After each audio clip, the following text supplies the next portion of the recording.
The eclipse reached its deepest shadow, just as Luna drew her first breath, and in that moment of perfect darkness, something shifted in the fabric of the small coastal town.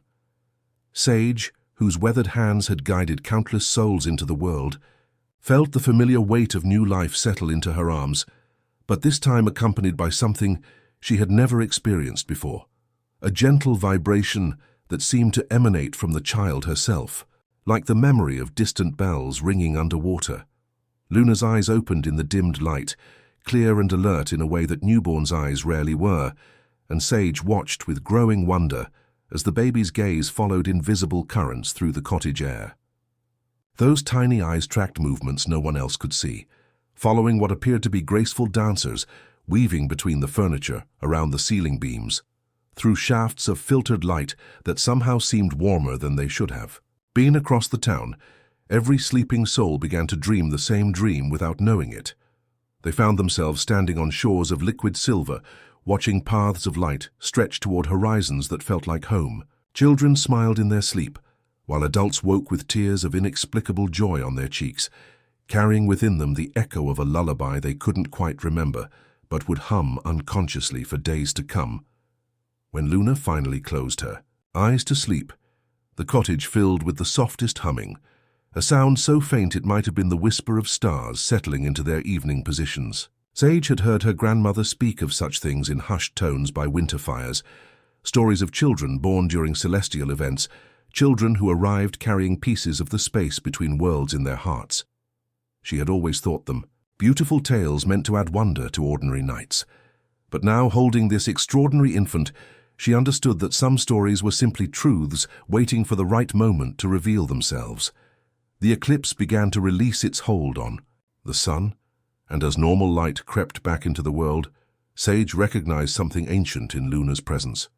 This child was connected to what the old ones had called the shame, those gentle beings who existed in the tender spaces between human emotions, tending to the invisible garden where dreams took root and memories bloomed into wisdom. They were the quiet guardians who ensured that forgotten lullabies still carried comfort, that acts of kindness rippled outward like stones thrown in still water, that the weight of being human never became too heavy to bear. As dawn painted the cottage walls with soft gold, Sage could almost see them. Translucent figures made of compassion and starlight gathered around Luna's makeshift cradle like loving aunts welcoming a long-awaited niece. They seemed to nod at Sage with approval, acknowledging her as the guardian they had chosen for this precious gift to the world. The baby's breathing settled into the rhythm of gentle waves, and though the mysterious humming faded to silence, something had permanently shifted in the atmosphere of the little cottage by the sea. Sage knew with absolute certainty that her life had just changed forever, that she would spend her remaining years helping this extraordinary child understand the gift she carried and learn to use it with the same gentle wisdom that had brought her into being. Outside, the town began to stir with an unusual sense of peace, as if everyone had shared the same beautiful dream. The years that followed Luna's eclipse birth unfolded like gentle waves returning to shore, each season bringing new understanding of the extraordinary child who had arrived with starlight in her breath. Sage moved through their cottage days with the patient grace of someone tending a sacred garden, understanding that Luna required not more protection than other children, but more space to grow into the mystery of who she was becoming. Luna spoke, her first words much later than other children, but long before she found her voice in conventional language, she had developed ways of communicating that left visitors to the cottage feeling strangely comforted. Her small hand placed gently on a crying baby's forehead could soothe the child into peaceful sleep, while anxious adults who came seeking Sage's herbal remedies often found themselves suddenly remembering how to breathe deeply, their shoulders dropping as if invisible weights had been lifted away.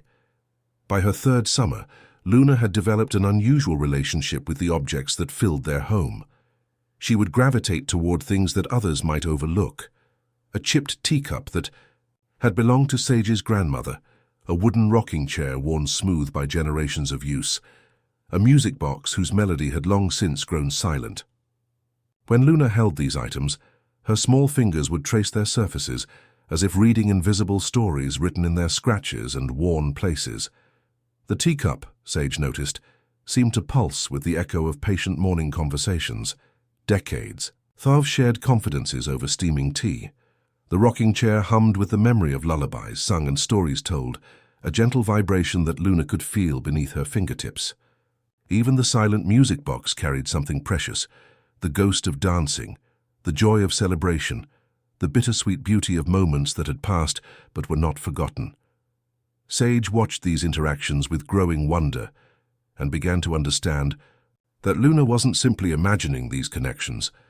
The child was sensing what Sage's grandmother had called emotional residue, the invisible imprints left by human hearts on the objects they had loved, used, or cherished. It was as if emotions could crystallize in physical things, waiting for someone sensitive enough to perceive them. Each object carries a piece of the heart that once held it, Sage would explain during their quiet afternoon talks, her voice soft, as rustling leaves, like a memory, a whisper from the past. Your gift, little one, is to hear those whispers, to feel the lingering echoes of what has been. She taught Luna to differentiate between the cool, detached feel of something that had been merely used and the warm, resonant hum of something that had been deeply loved. Luna learned to hold a forgotten shawl and sense the warmth of a grandmother's, embrace or touch a worn book, and feel the quiet solace of countless evening readings. These were not ghost stories but lessons in empathy, in recognizing the unseen threads that connected every human experience. The cottage, filled with its collection of inherited treasures and found objects, became Luna's first classroom in the Tiu, language of silence. As seasons turned, Luna began creating what she thought of as a conversation with these memory-touched things. She cleared a low shelf near the window where morning light fell most gently, and there she arranged her findings: a cork that had once kept a promise safe, a bird's feather that still remembered the sky, a smooth stone that carried the patience of countless tides.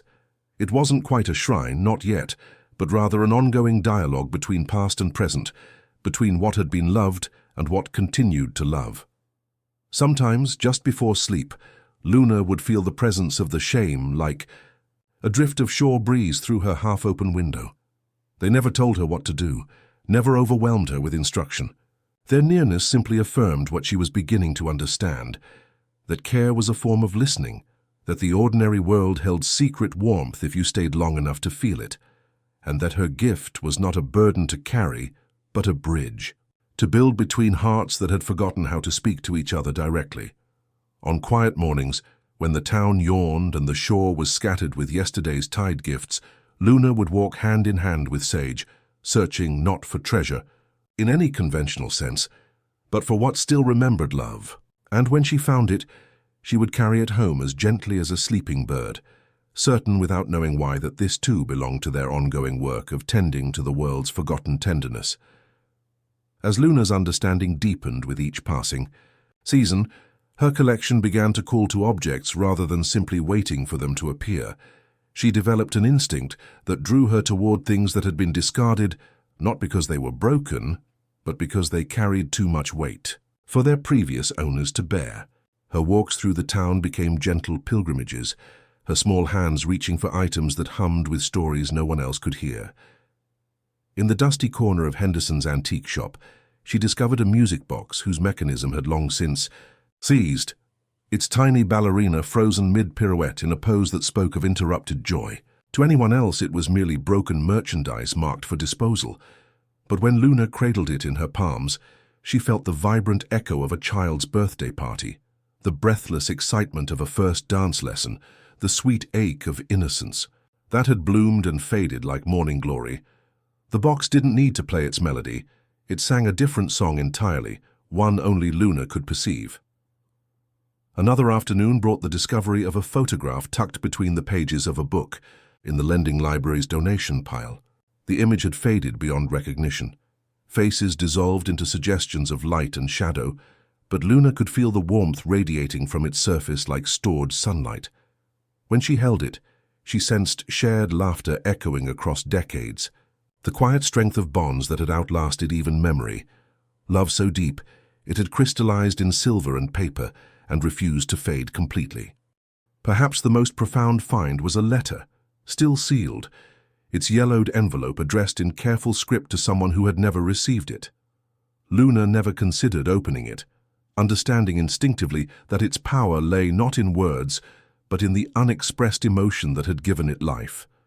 She could feel the courage that had gathered to write it, the hope that had faltered before the envelope could be posted, the tender regret that still pulsed beneath the aged paper like a sleeping heart.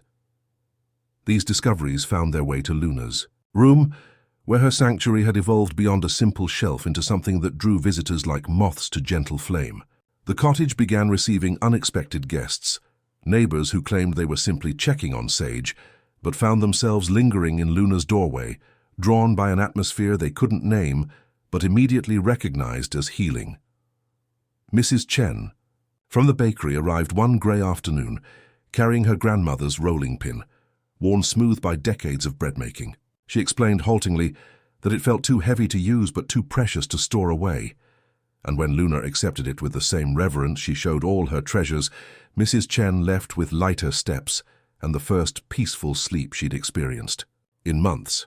The transformation wasn't dramatic. Luna simply provided space for these emotion-laden objects to settle into something softer than their original pain.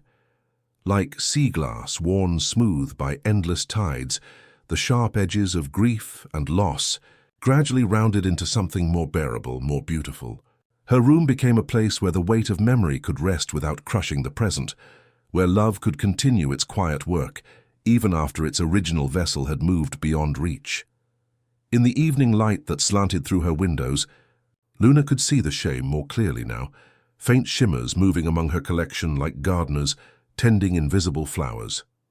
They were helping, she realized, amplifying the gentle alchemy that transformed sorrow into sanctuary, ensuring that nothing truly precious was ever completely lost. Each object in her care had become a small prayer, a quiet testimony that love, once given, continues its patient work long after its giver has gone. As Luna's understanding of her collection deepened, she began to sense that her gift extended beyond simply perceiving the emotional echoes within forgotten objects.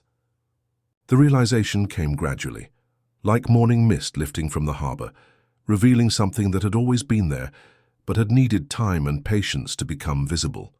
She discovered that objects left in her gentle care for several days began to feel different beneath her fingertips, not emptied of their memories but somehow transformed, as if sharp edges of pain had been worn smooth by invisible tides. The first time this transformation happened consciously was with a sealed letter that had rested on her windowsill for nearly a week. Luna had been sitting cross-legged in the amber afternoon light, the envelope balanced on her open palms like a sleeping bird. Something in her knew to wait, to listen not for words, but for the breath of longing that had once animated the careful script. The ache was there, tender and unfinished, and she found herself breathing in rhythm with it, slow and soft, matching her lungs to a metronome only the heart could hear. Minutes passed like gentle waves, and gradually Luna felt the tight knot of regret begin to loosen. She didn't try to erase the courage that had written those words, or the hope that had faltered before the envelope could be posted. Instead, she simply offered presence to the pain, allowing it to unfurl and breathe until it settled into a different shape entirely. The letter still carried its story of unspoken words, but now it pulsed with peaceful acceptance rather than sharp yearning, as if it had finally found its true purpose. Not to arrive, but to bless.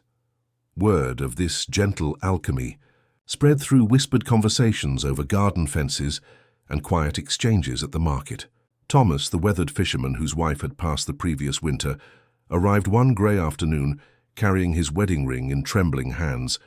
He couldn't bear to wear it anymore, he explained, because it carried too much of her absence, but neither could he bring himself to put it away. Luna held the simple gold band and felt the razor edges of his grief.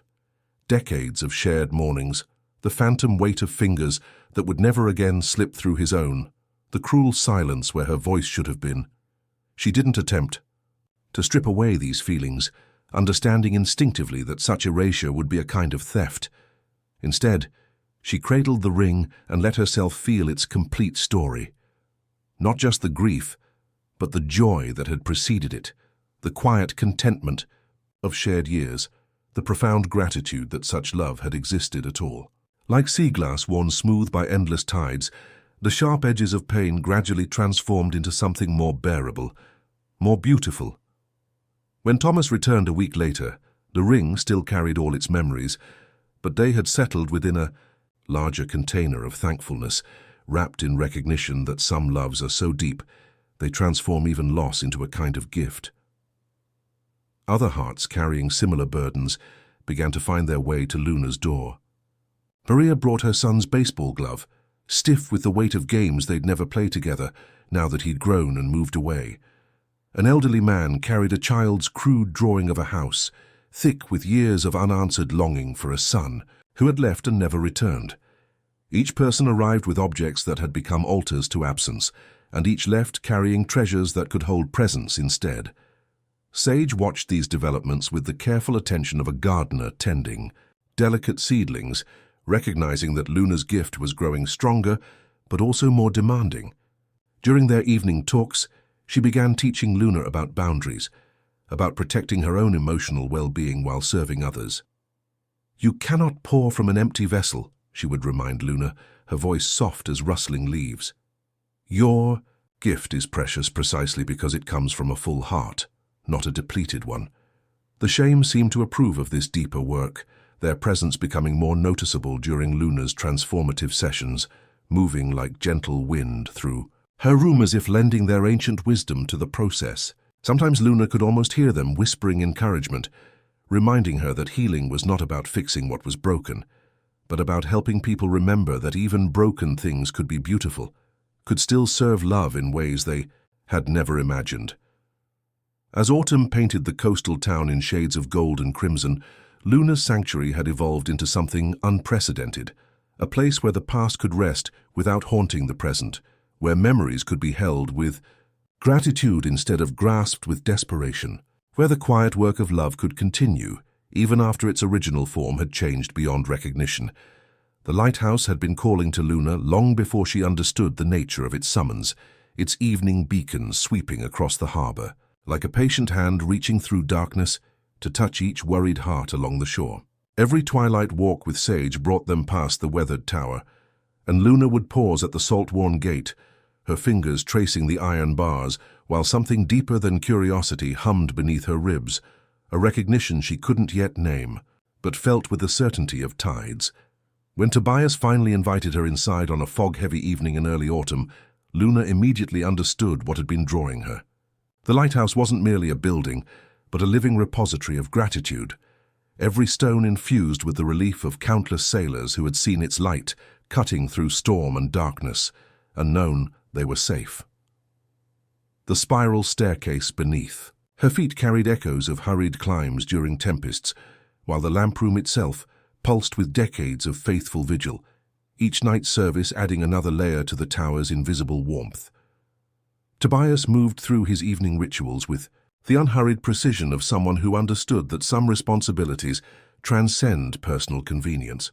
His weathered hands, steady despite his 73 years, polished the great lens with reverent attention, while his sea-grey eyes held the particular clarity that comes from spending a lifetime watching horizons. He was a man carved from driftwood and patience, his few words carrying the weight of deep waters. "Most folks see a lighthouse and think about the ships it guides home," he said, as Luna watched him adjust the beacon's flame. "But that's only half the story, little one. Every beam of light that leaves this place carries something back with it. The relief of safe harbor, the joy of journey's end, the peace that comes from knowing someone is watching out for you in the darkness." Luna nodded, understanding immediately. The lighthouse operated like her collection, but on a grander scale, a gathering place for human hope that had been accumulating for generations. When she placed her palm against the lamproom's curved glass, she could feel it all. Prayers of worried families, exhausted gratitude of storm-tossed crews, the quiet satisfaction of duty fulfilled night after night without fail. As weeks passed, and Luna began helping with the evening duties, Tobias became her first real teacher in understanding the deeper mechanics of her gift. He had grown up hearing stories from his grandmother, tales of the old ways when people believed in guardians, who lived between the waves and the wind, beings who ensured that acts of kindness rippled outward, like stones thrown in still water. "They say the sea carries more than just water," he would murmur during their quiet moments between tasks, his gaze fixed on the line where ocean met sky. "It carries the dreams of those who sail upon it, and the echoes of every prayer ever sent skyward." The old ones called them different names, but they all meant the same thing: love taking shape where it's needed most. Through his patient guidance, Luna began to understand that the Shaym weren't separate from humanity, but aspects of consciousness that had learned to exist independently, sustained by every moment of genuine connection, every act of selfless service. Every time someone chose compassion over convenience, the lighthouse work became her laboratory for this understanding, as she learned to recognize how hope and gratitude could crystallize in physical spaces just as surely as grief and longing crystallized in forgotten objects. During storm watches, when the beacon's importance became most apparent, Luna could see them more clearly. Translucent figures moving through the lamp room like gentle winds, their presence amplifying the light's reach, ensuring that no ship in genuine need would miss the signal that meant safety and home. It was during the hushed hour between night's retreat and morning's gentle arrival that Luna first noticed the tide pools held secrets deeper than their crystal surfaces suggested. The lighthouse beacon had completed its final sweep, and Tobias had sent her down with a satisfied nod, trusting her to find her own way through the salt-scented darkness that clung to the rocky shore like a familiar shawl. The largest pool, sheltered in a crescent of weathered granite, caught her attention first, not for anything she could see, but for the way it seemed to hum with the same quiet frequency she had learned to recognize in her collection of memory-touched objects. When she knelt at its edge, her reflection wavering in the still water, she saw them, faint silvery wisps drifting just beneath the surface like captured moonbeams, moving with purposeful grace that had nothing to do with the gentle current of trapped seawater. Luna's breath caught in recognition. These weren't sea creatures or tricks of early sunlight, but something far more precious, dreams that had drifted away from sleeping minds during the restless hours when consciousness loosened its careful grip on the unconscious world. Like emotional residue crystallizing in forgotten objects, these dream fragments had been caught by the tide's gentle gathering, held in these natural sanctuaries until someone with the right kind of sight could tend to them. When she cupped her hands and let the cool water flow through her fingers, one of the silvery wisps brushed against her palm with the texture of silk and starlight. Instantly she was filled with the echo of a child's nightmare, dark corridors stretching endlessly, the terror of being lost, voices calling from impossibly far away. But as the dream fragment rested in her gentle grasp, Luna felt its edges begin to soften under the same patient attention she had learned to offer grieving objects. She matched her breathing to the dream's agitated rhythm, slow and steady, offering presence without judgment. The lost corridors gradually transformed into paths leading toward warm light, the distant voices becoming loving calls, guiding the dreamer safely home. Like sea glass, worn smooth by countless tides, the nightmare's sharp edges rounded into something more bearable, more beautiful, not erased but transformed into a dream of being found rather than lost. Understanding bloomed in her chest like sunrise over water. These pools had become gathering places for dreams that needed tending before they could find their way back to their dreamers. Some pulsed with the red undertones of anxiety and fear, while others glowed with the golden warmth of interrupted, joy-seeking completion. Each required the same delicate touch she had learned with her collection, not forcing change but offering an alternative pathway, like guiding a lost bird back to its nest. Over the following weeks, Luna developed a ritual of visiting the pools during the liminal hours when day and night exchanged their quiet greetings.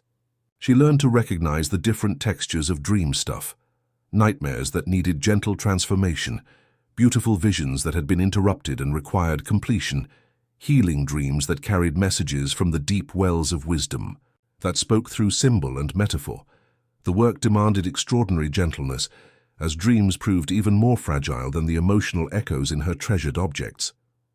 That careless touch could shatter a beautiful vision into meaningless sparkles, while too much force applied to a nightmare might drive it deeper underground where it could poison sleep for weeks. The Shaym were often present during these sessions, their translucent forms moving through the morning mist like gentle guardians, guiding her hands toward dreams that needed special attention, whispering wordless encouragement when particularly stubborn fears required patient persistence to transform.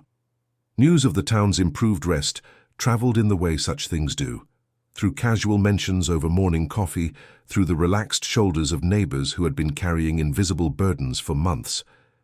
The baker's wife stopped waking with tears from dreams of her lost daughter, while the harbor master's recurring nightmare of ships lost in fog became visions of safe passage guided by steady light. When Luna described her work to Tobias during their evening lighthouse duties, his eyes lit with the recognition of someone who had been waiting his entire life to hear such confirmation of old truths. "The sea gives and takes in equal measure," he said, his voice carrying the weight of generations of coastal wisdom. "But sometimes it holds things for safekeeping, waiting for the right person to come along and tend to what needs tending. Not everything should be hauled back.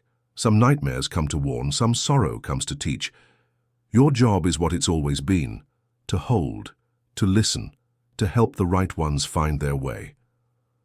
As autumn painted the coastal mornings in shades of pearl and amber, Luna realized that her gift was expanding beyond individual healing into something that touched the collective unconscious of her community. The town's shared dreams now carried more hope than fear, more connection than isolation, more love than loss. And on mornings when the pools were particularly bright with gathered dreams, she could hear the faint ring of a bicycle bell floating down the coastal path, announcing the arrival of Elena, the postal worker whose own understanding of carrying messages between hearts would soon become another thread in the growing tapestry of Luna's education in the gentle arts of healing. The cheerful ring of Elena's bicycle bell had become as familiar as the lighthouse beam itself, announcing her arrival along the coastal path with the punctuality of someone who understood that human hearts often depended on the reliable delivery of connection. Elena moved through her morning rounds with the weathered grace of someone who had spent 3 decades carrying other people's words without letting them weigh down her own spirit, her canvas postal bag worn soft by years of faithful service. When she first encountered Luna emerging from the tide pools, with silver dream wisps still clinging to her fingertips like captured starlight, Elena paused with the instinctive recognition of a fellow messenger. She watched the young woman's gentle work of transforming troubled sleep into peaceful resolution and felt something deep in her chest stir with familiarity, the way one lighthouse keeper might recognize another's beacon across dark water. "You're working with messages too," Elena said quietly, her voice carrying the particular warmth of someone who had learned to read the emotional weight of sealed envelopes and carefully wrapped packages. "Different kind than mine, but messages all the same. Things that need to get from one heart to another, even when the hearts have forgotten how to speak directly." Their friendship developed naturally during Elena's brief morning stops at the lighthouse, built on shared understanding of what it meant to serve as bridges between souls who had lost their connection to each other. Elena possessed an intuitive gift that went far beyond simple mail delivery.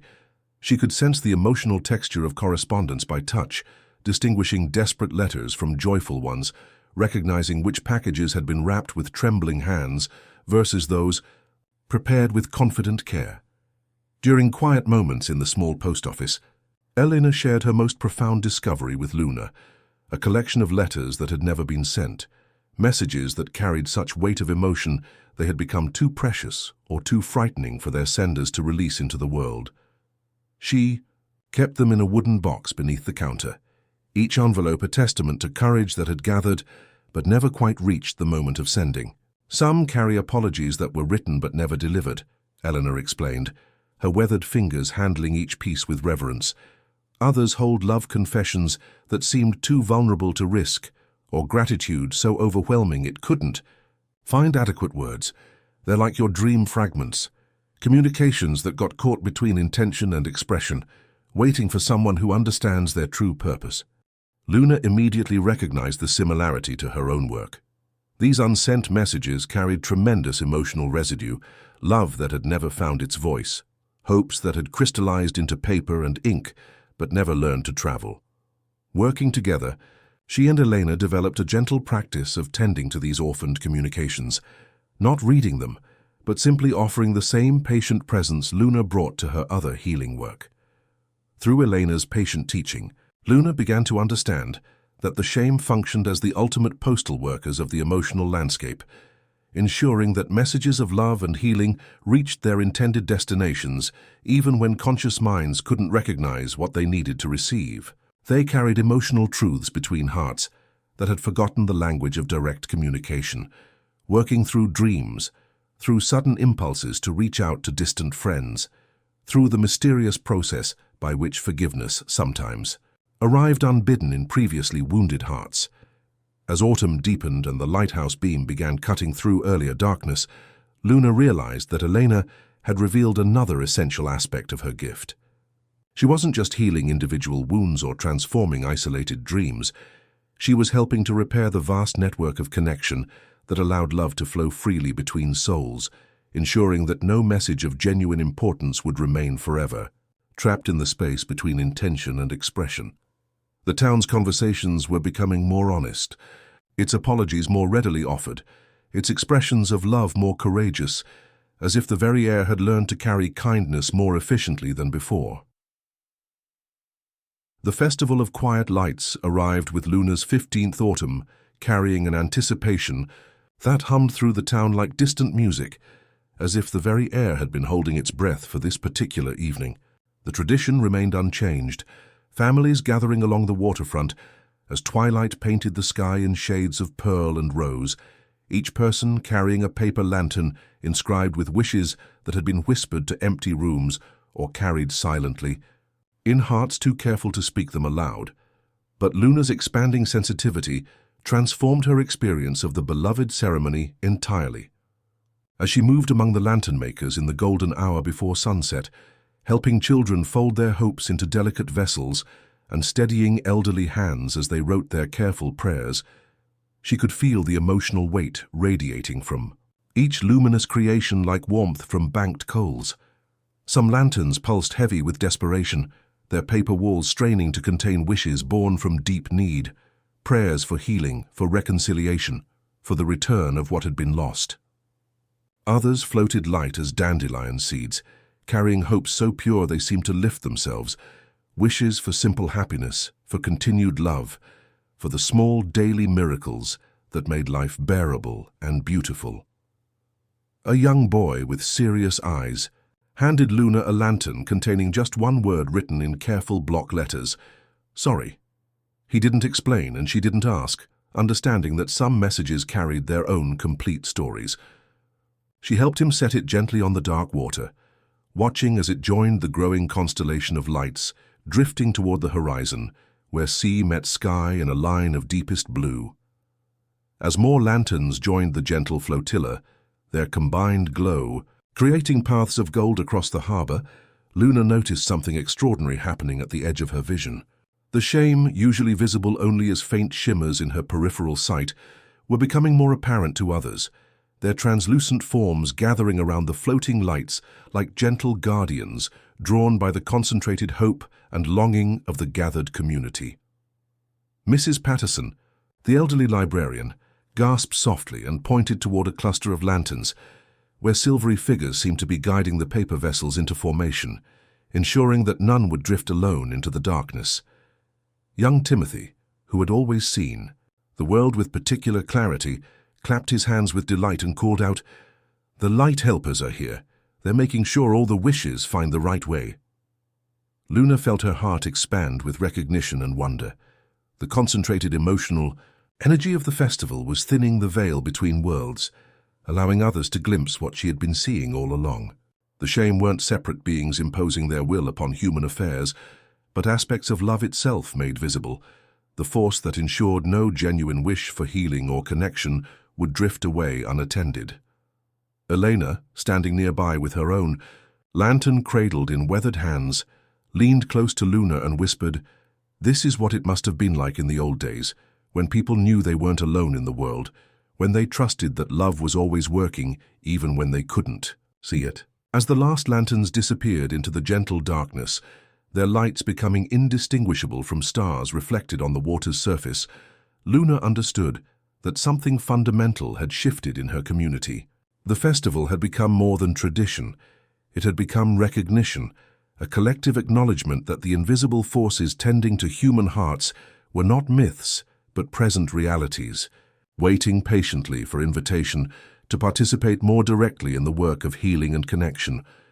Walking home through streets that seemed to hum with residual magic, Luna felt a quiet certainty settling in her chest, like a compass finding true north, pointing toward the museum where forgotten stories waited in glass cases, ready to teach her the next lesson in the vast curriculum of human love and loss. The museum's heavy oak door opened with a gentle sigh 3 days after the Festival of Quiet Lights, releasing the accumulated hush of decades spent preserving memory in the form of lemon oil polish, aged paper, and the faintest trace of lavender sachets tucked between archival boxes. Mr. Hartwell, the silver-bearded curator whose eyes held the particular kindness that comes from spending a lifetime tending to other people's treasures, welcomed Luna with the immediate recognition of someone who had been unconsciously waiting for exactly this moment. While the museum's main galleries displayed the town's official history through dramatic ship models and heroic maritime paintings, Luna found herself drawn past these celebrated exhibits toward the forgotten corners, where ordinary objects from ordinary lives waited in patient obscurity. The dusty case containing Mrs. Pemberton's button collection called to her with the same gentle insistence she had learned to recognize in her own treasures, each small disc carrying the echo of careful fingers selecting just the right fastening for Sunday dresses that had witnessed decades of family gatherings. In the basement storage room, where donated household items waited for someone to recognize their historical significance, Luna discovered what would become her most profound classroom. Here lived the emotional archaeology of daily existence, a cast-iron skillet that hummed with the patient love of mothers who had risen before dawn to feed their families, its surface seasoned not just with oil, but with countless acts of nurturing care. A wooden rocking chair worn smooth by the gentle motion of exhausted parents who had chosen comfort over sleep, its runners polished by love made manifest through repetitive devotion. The most powerful artifacts were invariably the most overlooked. A wooden spoon carved by arthritic hands, a quilt pieced together during long winter evenings when conversation flowed as easily as tea, a child's leather school satchel that vibrated with the nervous excitement of first days and the quiet triumph of lessons learned. These mundane treasures held emotional residue so profound that Luna had to pause and breathe deeply, overwhelmed by stories of people who had lived ordinary lives with extraordinary depth of feeling. Mr. Hartwell became her willing collaborator in this archaeological exploration of the heart.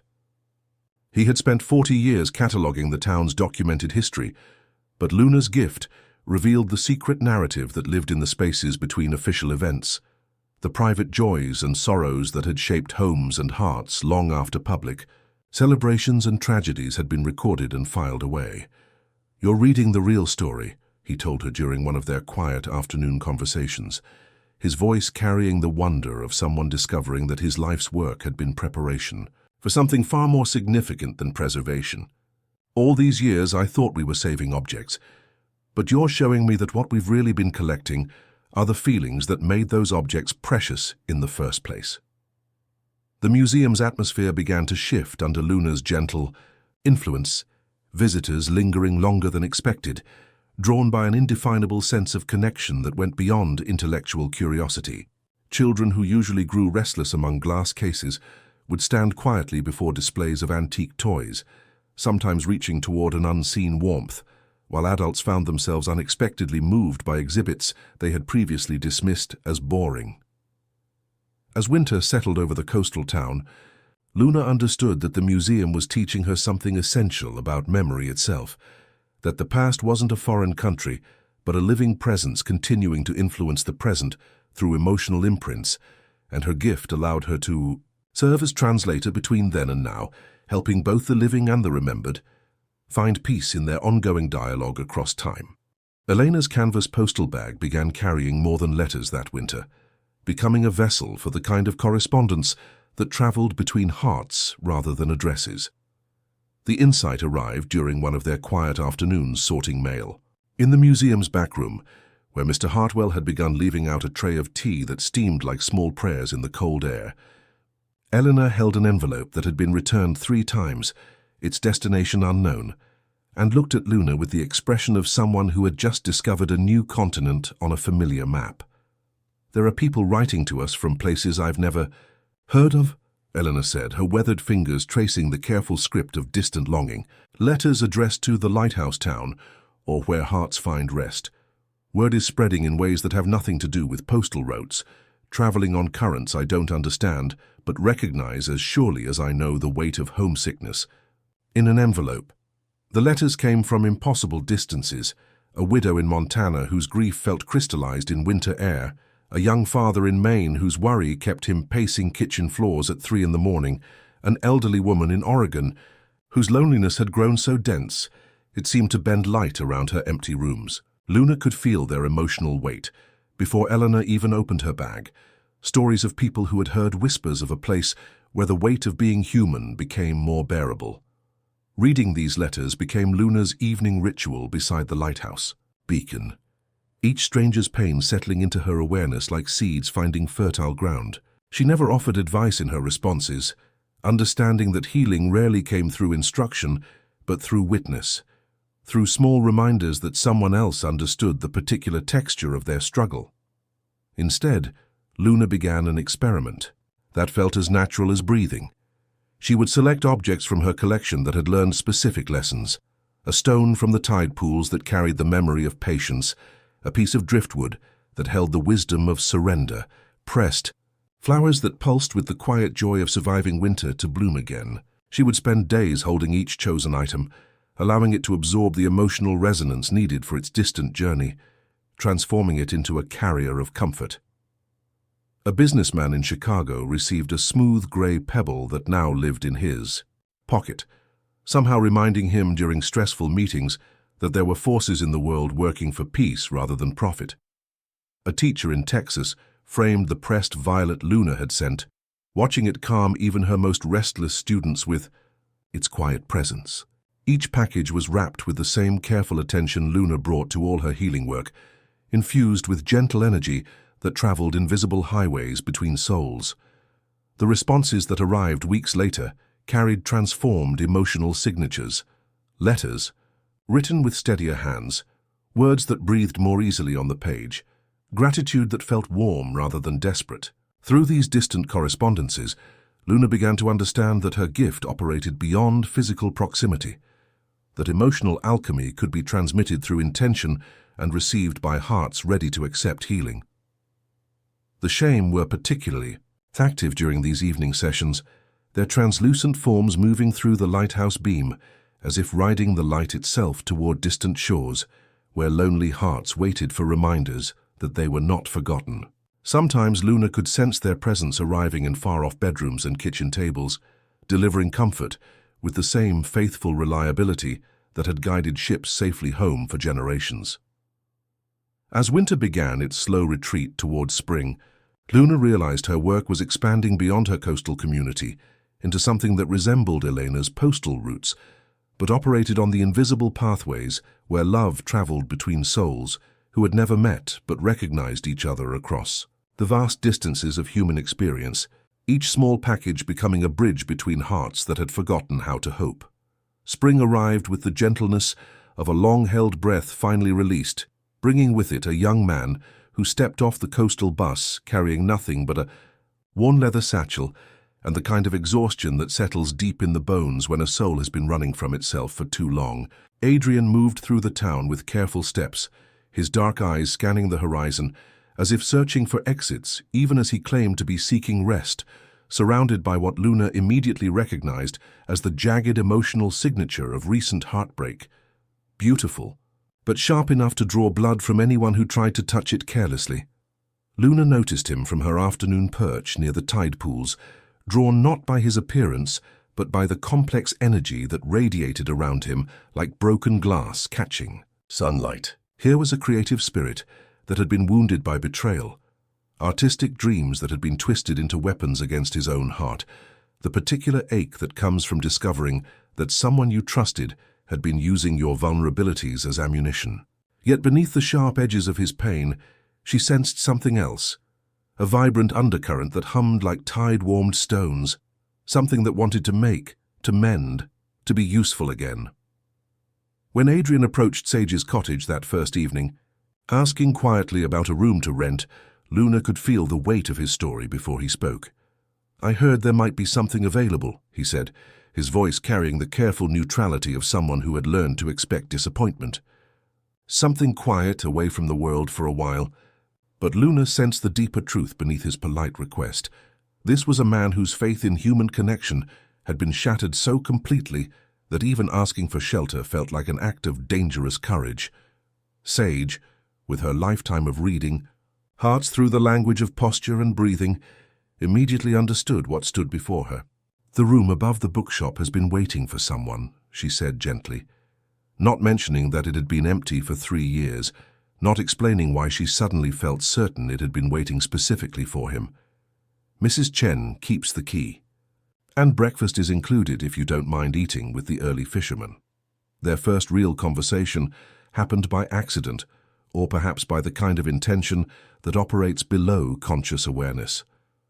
Luna was leaving the museum after an afternoon spent working with a collection of wartime letters when she encountered Adrian sitting on the front steps, his sketchpad balanced on his knees as he tried to capture something in the quality of evening light that fell across the harbor.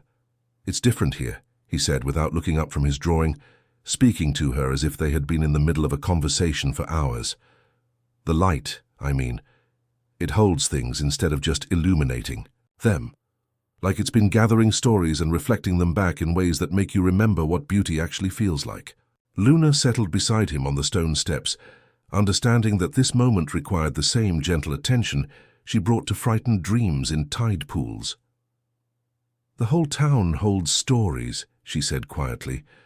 "Some places learn how to be repositories for what people need to leave behind and what they need to remember." Something in Adrian's shoulders relaxed at her words, the first loosening of tension Luna had observed since his arrival. Over the following days, their friendship unfolded slowly, built not on effusive conversation but on shared silences, the comfortable quiet of two souls who understood that some of the most profound communications happen beneath the surface of spoken words. Luna never pressed him to talk about his past, knowing that healing often required space and the gentle permission to simply exist in one's pain without judgment.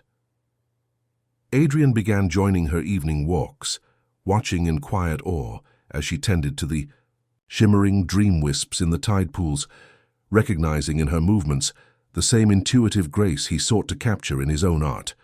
His sketchbook, which had remained mostly empty since his arrival, slowly began filling with images that surprised him, not the angular, frustrated lines that had marked his recent work, but something softer, more fluid, as if his hand was remembering how to trust the process of creation.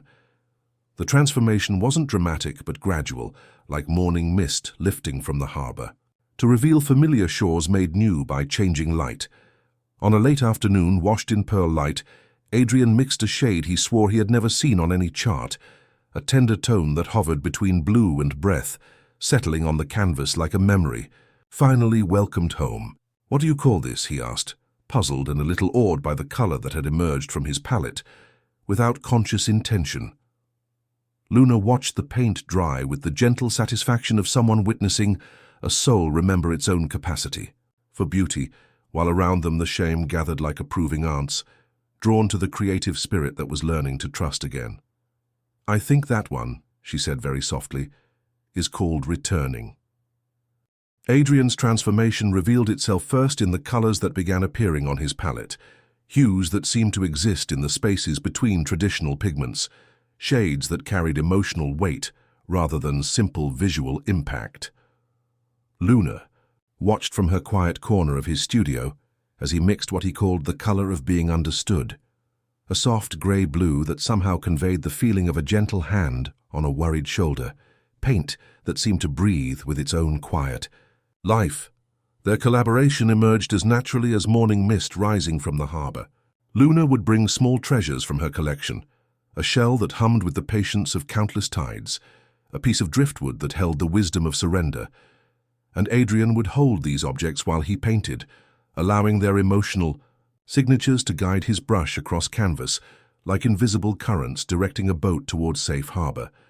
The paintings that resulted defied easy description but invited immediate feeling, a seascape rendered in colours that conveyed comfort rather than mere beauty, brushstrokes that seemed to carry the same peaceful energy Luna brought to her healing work. Adrian discovered he could paint what Luna felt in objects before she transformed them, the sharp edges of grief becoming soft curves of acceptance, the brittle lines of old pain flowing into gentle acknowledgement of what had been survived. Chen was the first to notice the change when she hung one of their collaborative pieces above the corner table in her bakery. Customers who usually hurried through their morning coffee found themselves lingering, shoulders dropping as if invisible. Weights had been lifted away. Thomas arrived one rain-silvered morning and stood before the canvas for so long that Mrs. Chen automatically poured him a second cup, watching as he touched the wedding ring Luna had helped transform from symbol of loss into testament of gratitude. The museum offered wall space in their quietest room, where everyday objects from forgotten lives waited in patient display cases. The painting they hung there seemed to hum at frequencies only hearts could hear, drawing visitors into longer contemplation than dusty artifacts usually inspired. A retired teacher began visiting daily, finally confessing to Luna that the piece made her chest feel less crowded, though she couldn't explain why. "It's like being walked home," she said, embarrassed by her own emotional response yet clearly grateful for it. Luna began to understand that creativity was one of the most powerful pathways for the Shaym to interact with the human world. During their evening painting sessions, she could see the translucent figures gathering around Adrian's easel, like gentle teachers, their presence amplifying the emotional resonance of each brushstroke without directing his choices. They seemed drawn to the mysterious process by which beauty emerged from intention and willingness, ensuring that what appeared on canvas would carry the same healing frequency that had been accumulating in their lighthouse town for generations. "They're helping you paint what hearts need to see," Luna observed during one particularly productive session, watching silvery forms dance through the studio's golden light. "Not just what eyes can observe, but what souls recognize as home." Adrian paused, his brush loaded with a color that existed somewhere between hope and starlight, and smiled with the first completely unguarded joy Luna had witnessed since his arrival. "I can feel them," he whispered, wonder replacing the wariness that had lived in his voice for months. "It's like remembering how to trust something I'd forgotten I knew." As summer deepened and their collaborative work began drawing quiet pilgrims from neighboring towns, Luna realized their art was becoming another form of her healing practice, visible prayers that reminded viewers that beauty could emerge from brokenness, that peace was always possible for hearts willing to receive it, that love took countless forms and never stopped working, even when its presence felt invisible, as morning mist over gentle waters. The storm gathered like a slow exhale from the ocean's depths, arriving not with sudden violence, but with the patient inevitability of tide returning to shore. Luna felt its approach first as a shift in the town's collective breathing, the way conversations paused mid-sentence and hands unconsciously reached for familiar objects that promised comfort. Adrian looked up from his easel, where colors had been flowing like gentle water all afternoon, his brush suspended as if listening to music only he could hear. By evening, families began arriving at the lighthouse without formal invitation, drawn by the same instinct that brings birds to shelter before weather turns.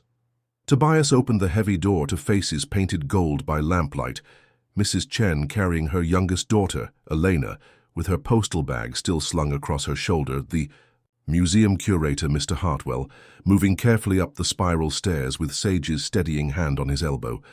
Adrian gathered his paintings, stacking them like prayers against the stone walls, As the lighthouse filled with displaced souls seeking refuge from wind that howled like loneliness given voice, Luna discovered something extraordinary about her, gift that she had never suspected. The concentrated anxiety of 24 people pressed together in the lamproom created a kind of emotional weather system, currents of fear and worry swirling like visible wind. But instead of being overwhelmed, Luna found herself breathing deeply into the chaos, offering her presence like an anchor dropped in turbulent water. She moved among the gathered families with the same gentle attention she brought to troubled dreams in tide pools, creating what she thought of as pockets of calm within the storm's reach.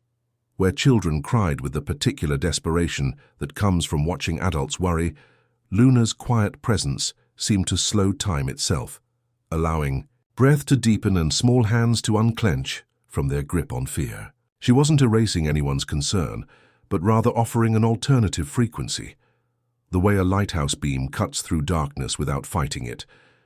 The shame became visible during the storm's fiercest hours, their translucent forms moving through the crowded space like gentle currents of starlight, drawn by the intensity of human emotion gathered in one place. Eleanor gasped softly when she noticed them, her postal worker's intuition recognizing fellow messengers carrying comfort, between hearts that had forgotten how to comfort themselves. Even young Timothy pointed with wonder at the shimmering figures who seemed to be helping Luna tend to the emotional climate of their impromptu community. Adrian watched from his corner with the recognition of someone witnessing a master at work, understanding that Luna was painting with invisible colors, creating beauty from fear the same way his brush had learned to transform pain into something bearable. The lighthouse became more than shelter. It became sanctuary, held steady not just by stone and mortar, but by the quiet strength of collective resilience, nurtured by forces that worked beyond the reach of wind and water. As dawn broke gray and gentle over a transformed landscape, revealing puddles that reflected thin blue sky, and a town that would need rebuilding but had somehow survived with its heart intact, Luna understood that her gift had learned a new scale. She could tend to the emotional weather of entire communities, creating spaces where hope could breathe, even when the physical world offered no guarantee of safety. Standing in the lighthouse's gentle morning light, surrounded by people who had weathered the storm together, Luna felt the quiet certainty that her work was expanding beyond individual healing into something that touched the very atmosphere where human hearts learned to trust each other, one gentle breath at a time. The morning after the storm brought revelations that settled like gentle rain on everything the wind had transformed. And it was then that Sage led Luna up the narrow stairs to the cottage's attic, a space that had remained quietly closed, but now seemed to hum with patient invitation. The air carried the scent of cedar and old lavender, time kept tenderly rather than strictly, while afternoon light slipped through small windows to reveal shelves lined with carefully labeled boxes arranged with the reverence of a sacred library. I've been gathering these for 40 years, Sage said softly, her weathered hands tracing boxes marked "Forgiveness Interrupted" and letters never written to departed mothers in her careful script. Not written stories, but the emotional narratives that people carry within them like seeds waiting for the right season to bloom. Grief that never found its proper ending, love that was never spoken, dreams that were abandoned, but never truly forgotten. Luna moved through the attic with growing wonder, sensing the weight of accumulated human experience that filled every corner like invisible light. Each box pulsed with its own particular frequency, some heavy with unresolved sorrow, others carrying the complex mixture of regret and gratitude that comes from recognizing how much love was present in what felt like loss. The first box, Sage, opened contained a child's red mitten without its pair, a brass button that had snapped from a wedding jacket, and a page torn from a diary with only the words "almost said" written in careful ink. Luna felt their stories immediately. The mitten hummed with a winter's argument that ended in a slammed door. The button held the strain of a promise stretched thin by fear. The diary page radiated all that had gathered behind a throat too tight to speak. "We don't force endings," Sage murmured, demonstrating the gentle practice of witnessing without changing. "We give them a place to rest, let the heart change its shape around them. Luna learned to breathe with the incomplete stories until they settled into softer configurations, not erased, but transformed from sharp edges into something more bearable, like sea glass worn smooth by patient tides.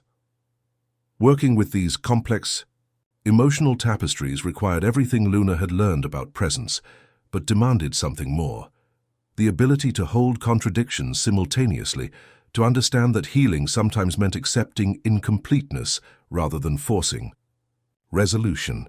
A 40-year grief over harsh words spoken to a departed father required not the erasure of regret, but recognition that love had been present even in anger, that imperfect communication was still communication.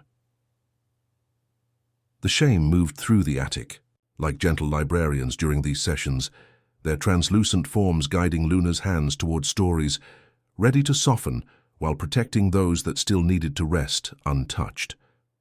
Some days, Luna felt them shelving tenderness where despair had been stored, shifting whole sections from regret to gratitude as gently as moving sunlight along a floor. As autumn deepened and Luna's understanding expanded beyond individual healing into something that could hold the vast complexity of human experience, she realized her gift was evolving again. The attic had become her advanced classroom, where she learned that some of the most profound peace came not from completing unfinished business, but from learning to hold incompleteness with tenderness, recognizing that the human heart was vast enough to contain both fulfillment and longing, both stories that found their endings and ones that continued to unfold in the sacred space between question and answer. The wisdom Luna had gathered in Sage's attic seemed to settle into her bones like morning light, and perhaps that new understanding prepared her to recognize the shimmer that followed a small girl down the harbor path 3 days after the autumn equinox. Iris moved with the particular quality of listening that marked those who heard more than words, pausing to touch weathered fence posts as if greeting old friends, while distressed animals in her presence grew calm with the mysterious certainty of creatures who recognized a kindred spirit. Luna watched from the museum steps as the child knelt beside Mrs. Chen's nervous terrier, her small palm hovering inches from the dog's anxious chest without quite touching. The frantic barking thinned to puzzled whimpers, then to contented silence, as if invisible steadiness had flowed between them like a gentle current. When Iris looked up, her dark eyes met Luna's across the distance with the immediate recognition of one lighthouse keeper acknowledging another's beacon across familiar water. The introduction came naturally through Iris's parents, a young couple who had arrived seeking the quieter life that coastal communities promised, but carrying the particular worry that comes from raising a child who experiences the world with extraordinary sensitivity. "She's always been different," her mother explained during tea at Sage's cottage, unconsciously echoing words Luna had heard about herself countless times. "Animals trust her immediately, and she knows when people are sad, even when they're trying." "To hide it," Sage smiled with the knowing expression of someone who had been waiting for exactly this conversation. "The garden of human hearts always needs fresh hands to tend it," she said gently, her weathered fingers tracing the rim of her teacup. "Some children arrive already knowing how to listen to what others cannot hear." Luna understood immediately what stood before her: a child who saw the shimmer around crying babies, who felt emotional residue in forgotten objects, who carried that indefinable quality that made anxious adults suddenly remember what peace felt like. During their first walk together along the shore, Luna watched Iris pause beside a piece of driftwood, her small hand resting on its sun-bleached surface with the reverence of someone reading a beloved story. "It remembers being a tree," Iris said simply, her voice carrying the matter-of-fact certainty that children bring to truths adults have forgotten. "It's not sad about becoming something else. It likes helping the waves carry messages now." The teaching relationship that developed between them felt as natural as seasons changing, built on shared understanding rather than formal instruction. Luna showed Iris how to create boundaries around her sensitivity, how to offer presence without absorbing others' pain, how to recognize the difference between emotions that belonged to her and those that were simply passing through her awareness. Like weather moving across an open field, they practiced together in the tide pools, where shimmering dream wisps gathered like captured starlight, Luna demonstrating the patient breathing that matched ocean rhythms while teaching Iris to transform troubled sleep into peaceful resolution. The Shaym were particularly drawn to their sessions, gathering like approving grandparents as ancient wisdom passed between generations, their translucent forms moving through the morning mist with visible satisfaction. Through teaching Iris, Luna discovered how profoundly her own understanding had deepened since those early days of simply sensing emotional echoes in forgotten objects.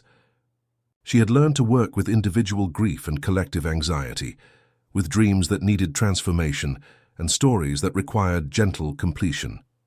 But watching Iris develop her own relationship with the gift reminded Luna of something essential, that this work was not burden but blessing, not isolation but connection to the vast network of love that moved through the world like invisible tide, always ensuring that no heart would carry its weight alone, and that the gentle arts of healing would continue flowing from one generation to the next, like light passing between lighthouse keepers across the endless, patient sea. The work with Iris had taught Luna to hold contradictions without forcing them toward resolution, and perhaps that deepening wisdom was what Tobias had been unconsciously waiting for through all their evenings of shared lighthouse duties. The recognition came during a fog-heavy night, when his weathered hands trembled slightly as he polished the great lens, not from age, but from something that lived deeper than bone, a burden that had shaped every careful movement for decades, but had never found voice until this moment, when the mist seemed to muffle the world into perfect confession. He lingered after the beacon had been lit and set to its faithful rotation, standing by the small iron stove where driftwood crackled with the patience of things that had learned to serve new purposes after their original forms had been transformed. His sea-grey eyes held the particular weight of someone who had rehearsed words in solitude for years, but never offered them to another soul, and Luna felt the atmospheric pressure change in the lamproom as if weather was gathering inside stone walls. "There was a night," he began, his voice carrying the worn smoothness of a confession that had been shaped by countless private rehearsals, "when the light failed, because I failed it." He moved to the small tin box where he kept repair notes, hand spare wicks, withdrawing from beneath the practical tools a leather-bound logbook, whose pages smelled of lamp oil and decades of careful tending. The book fell open to an entry marked by a ribbon faded to the color of dried seaweed, and Luna could feel the emotional residue radiating from the page like heat from banked coals. The story emerged slowly, like morning mist lifting from harbor, water to reveal familiar shores made strange by tragedy. Tobias had been young then, perhaps too young for such responsibility, and distracted by troubles that seemed enormous at 23, but would later shrink to nothing beside the weight of genuine consequence. The fog had rolled in with unusual speed that autumn evening, transforming familiar waters into something hungry and deceptive, while Tobias arrived at his post minutes late, his attention scattered by an argument that had seemed important until it became irrelevant forever. Those few minutes stretched into eternity for the small fishing vessel that should have seen the beacon's guidance, but instead found only darkness and the granite teeth that had claimed vessels for generations. When the light finally swept across water that had already turned from refuge to grave, it illuminated empty waves where voices had been calling just moments before, searching for the signal that would guide them safely home, but finding only the silence that follows when help arrives too late. 7 souls, Tobias whispered, his hands now completely still on the logbook that had become his private altar of remembrance. 7 men who trusted this light to guide them home, and I let them down when the sea demanded perfection, and I offered only human fallibility. Luna could feel how the guilt had crystallized over 40 years into something that went beyond ordinary remorse, becoming the foundation upon which he had rebuilt his entire identity as someone whose reliability had become legendary precisely because he could never again risk the consequences of being merely human. Luna understood immediately why this confession had waited for her, rather than seeking traditional comfort through clergy or counselors. The wound had grown beyond ordinary dimensions, becoming a kind of emotional weather system that required the same patient attention she brought to collective healing during storms. She could sense how the weight had shaped every day of Tobias's subsequent life, transforming him into someone who served not from joy but from debt, whose faithful tending of the beacon had become a 40-year prayer of atonement to ghosts who couldn't hear apologies. Working with such profound self-condemnation required everything Luna had learned about witnessing without rushing to transform, about holding space for pain that had become so fundamental to someone's identity that healing would require rebuilding the very foundation of how they understood their place in the world. She didn't offer platitudes about forgiveness or attempt to minimize the genuine tragedy of lives lost, understanding that some emotional wounds required more than gentle mending. They required complete acceptance of what had been, coupled with recognition that 40 years of faithful service had been its own form of prayer, its own testament to the value of the lives that had been lost. The shame gathered during these sessions with unusual subtlety, their translucent forms moving through the lamproom like gentle winds rather than visible presences, understanding that this work required the deepest respect for human complexity. They seemed to hold the space around Tobias and Luna, allowing the raw honesty of genuine confession to unfold without judgment, supporting the delicate process of a soul finally beginning to release a burden it had carried alone for longer than Luna had been alive. As winter nights deepened and their conversations continued, Luna realized she was learning something essential about the most profound forms of healing, that sometimes forgiveness wasn't about being absolved by others, but about accepting the weight of genuine mistake while still choosing to serve love. Rather than guilt, still choosing to tend the light that guides others safely home, rather than disappearing into the darkness of self-condemnation. The transformation wouldn't erase Tobias's responsibility or minimize the loss, but would help him understand that his decades of faithful service had transformed tragedy into a different kind of testimony, proving that even hearts carrying the heaviest burdens could still choose to be sources of safety for others navigating their own dark waters. The healing work with Tobias had opened chambers in Luna's heart she hadn't known existed, spaces vast, enough to hold genuine tragedy without being crushed, and perhaps that expansion was what allowed her to finally recognize the quality of love that had been growing between herself and Adrian through seasons of shared painting and quiet understanding. Their connection had deepened so gradually, it felt less like falling and more like remembering, as if their souls had been learning each other's weather through storm watches and tide pool mornings, through the patient work of transforming pain into something bearable. They were discovering a love unlike the passionate dramas celebrated in stories. Theirs was built on mutual witnessing, on understanding that some profound communications happen in silence, on recognition that healing often required two hearts working in gentle harmony.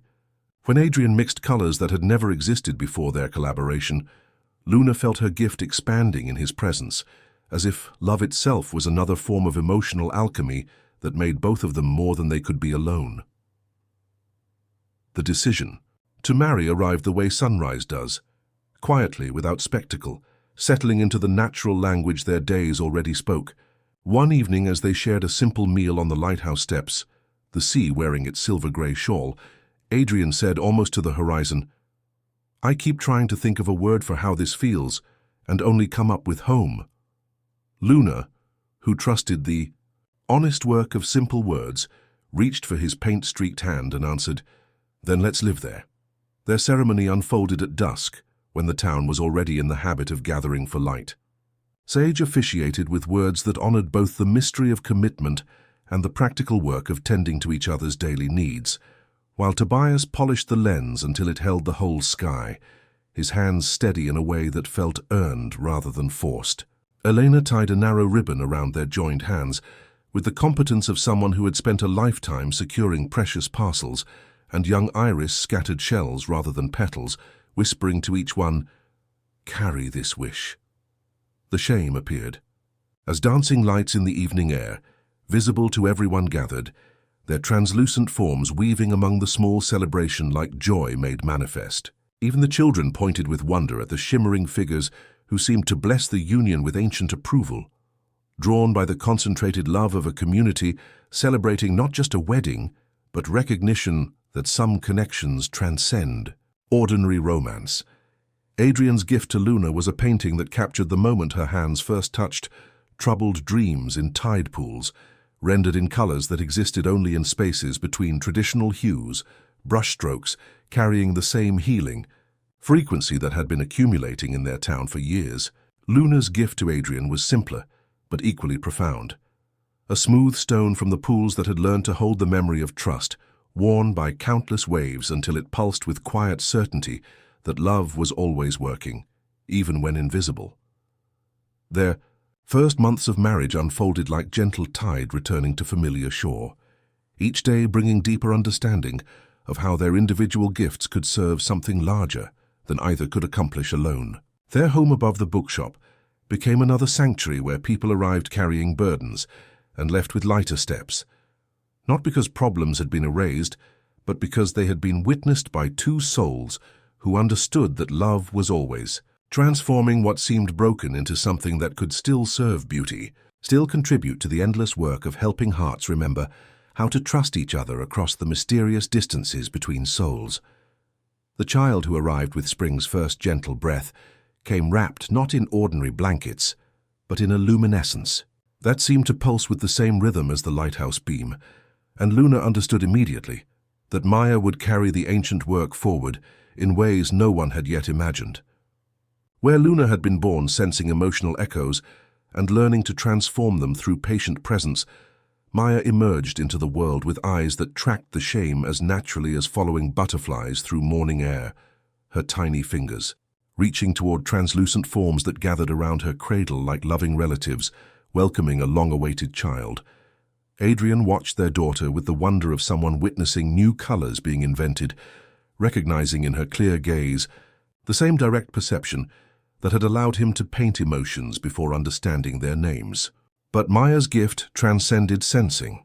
She could communicate with the shame directly, her wordless conversations creating currents of joy that rippled through their home above the bookshop, like music played in frequencies only hearts could hear. The first sign of Maya's particular calling appeared during her third week, when Luna found her gurgling contentedly at what appeared to be empty air, while silvery forms gathered in greater numbers than Luna had ever witnessed. The shame seemed drawn to the baby's presence like flowers turning towards sunlight, their translucent faces expressing something that looked remarkably like relief, as if they had been waiting generations for someone who could see them without. The gradual awakening that had marked Luna's development. As Maya grew, her relationship with the invisible guardians became a source of constant wonder.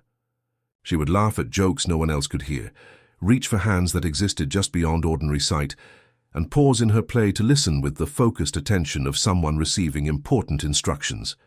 When she began speaking, her first words weren't mama or papa, but something that sounded like singing in a language made of light and breath.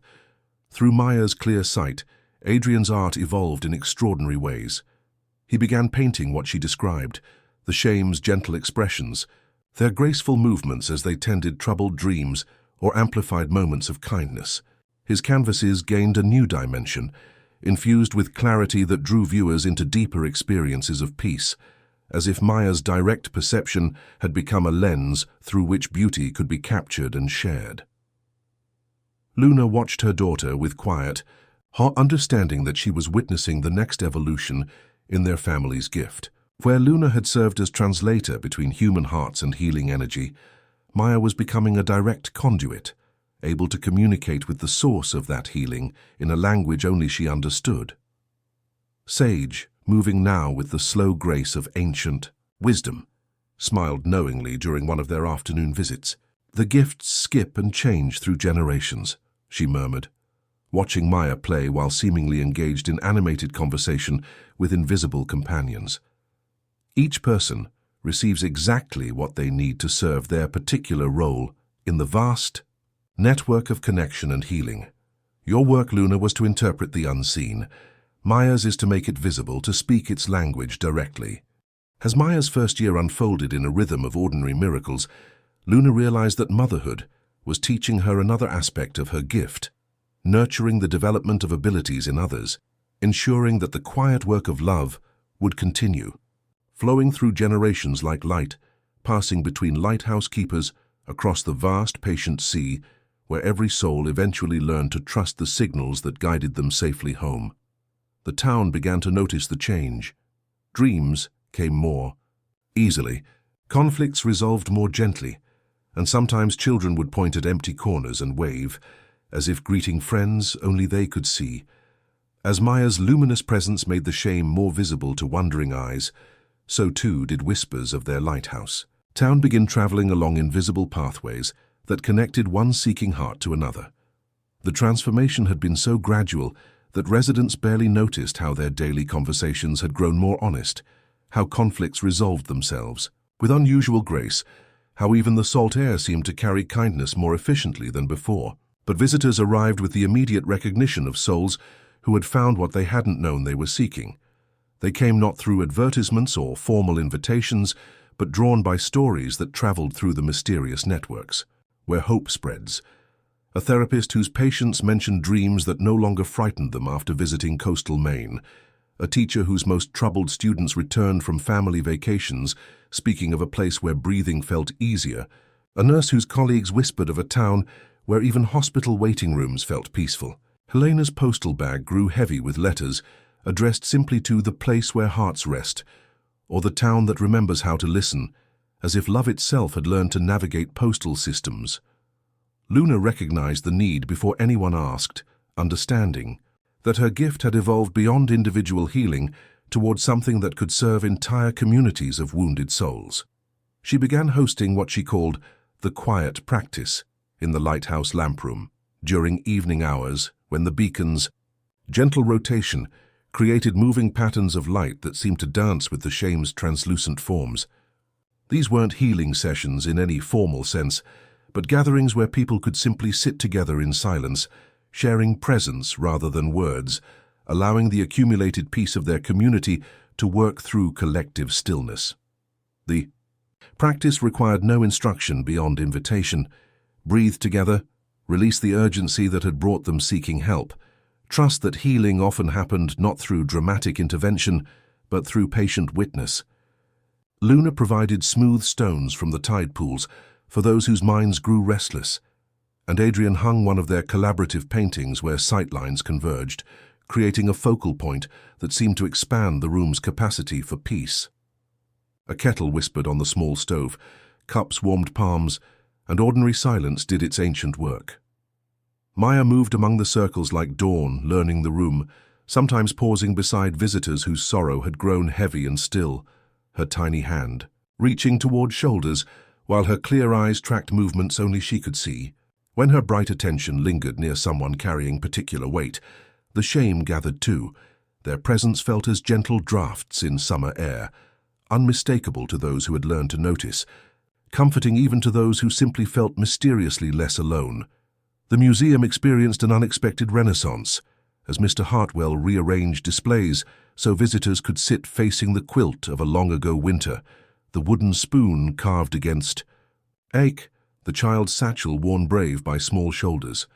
The past, witnessed kindly, seemed to lend its patience to the present, while ordinary artifacts pulsed with the emotional archaeology that Luna's work had revealed in forgotten objects. A grandmother's button collection became a shrine to careful attention, while a worn rocking chair drew visitors who left with tears of inexplicable gratitude. Mrs. Chen's bakery transformed into a gathering place for quiet conversation, where people who had attended the evening circles would linger over morning coffee, no longer strangers but fellow travelers who had shared the vulnerable space of healing together. Eleanor's postal routes expanded to carry letters of gratitude from those who had visited, testimonies written in hopeful ink that something changed, and I can't say exactly what, but I sleep better now, and my heart feels less crowded. As autumn deepened and the quiet practice became established rhythm in their lighthouse town's life, Luna understood that her true achievement wasn't her individual gift, but the community of healing she had helped create. Word continued spreading in those ways that have no map, through the mysterious currents where love travels between souls who recognize each other across vast distances of human experience, each visitor becoming a candle lit to light another, carrying the town's gentle peace back to their own communities like seeds blown on patient wind. Standing in the lighthouse beam as it swept across water that held reflected stars, Luna felt the circle widening, not like spotlight sweeping hungrily, but like ripples from a stone thrown in still water, preparing pathways for hands beyond her own to carry the work with equal tenderness toward shores she might never see, but would always trust to welcome whatever love could reach them. The recognition that her gift could serve not just individual hearts, but entire communities of healers arrived like dawn breaking over familiar water. Gradually, then, all at once, illuminating pathways that had always been there, but needed the right light to become visible. Luna watched the practitioners who had gathered during the February storm return to their own communities, carrying with them not just techniques, but a deeper understanding that they were part of something vast and interconnected. And she felt the quiet certainty that her work was evolving once again. The insight crystallized during one of her evening sessions with Maya, whose clear conversations with invisible companions had grown more complex as her vocabulary expanded. "They say there are others who already know how to listen," Maya announced, with the matter-of-fact certainty that children bring to profound truths, her small hand reaching toward translucent forms that gathered like approving aunts around their kitchen table. "But they forgot they know, so they feel alone when they're helping people," Luna understood immediately. The capacity for emotional alchemy didn't reside only in those born with extraordinary sensitivity. It lived as potential in anyone whose work brought them into contact with human suffering and longing. Nurses who somehow calmed the most frightened, patients, teachers whose presence settled restless classrooms, clergy who carried comfort into hospital rooms.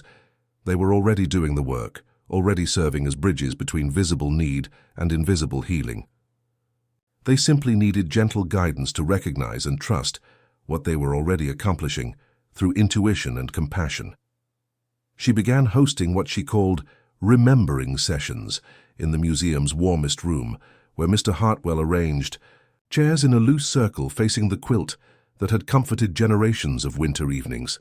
Luna invited therapists from the nearby city, nurses from the community hospital, teachers whose days were filled with unspoken anxieties, social workers navigating complex emotional landscapes. These were souls who, like Elena, possessed natural understanding of human longing, but often felt overwhelmed by the sheer volume of pain they encountered daily. "You are already tending to hearts," Luna would begin each session, her voice carrying the same gentle certainty she brought to all her healing work.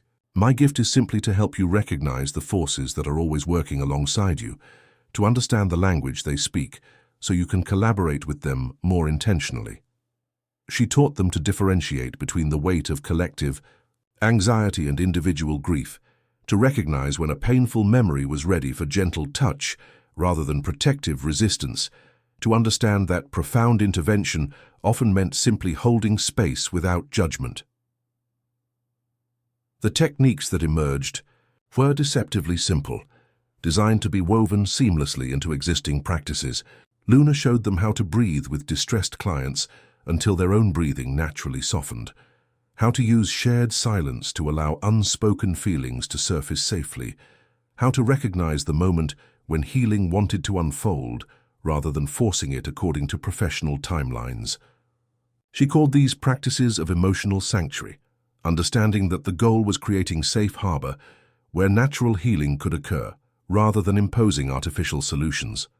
Adrian contributed by painting what these practices looked like, canvases that captured the subtle shift in a room's atmosphere when genuine presence replaced professional distance, colors that existed in the spaces between traditional hues, but somehow conveyed the feeling of being truly witnessed. His artwork traveled with practitioners back to their offices and treatment rooms, serving as visual reminders that beauty could emerge from the patient work of simply being present with whatever arose. Helena opened her collection of unsent letters during these sessions, demonstrating how messages trapped between intention and expression could be tended until they found proper destinations through invisible pathways of the heart. A hospice nurse learned to recognize when families needed space to say what had never been spoken, while a school counselor discovered how to create moments where troubled children could safely voice fears they had carried alone.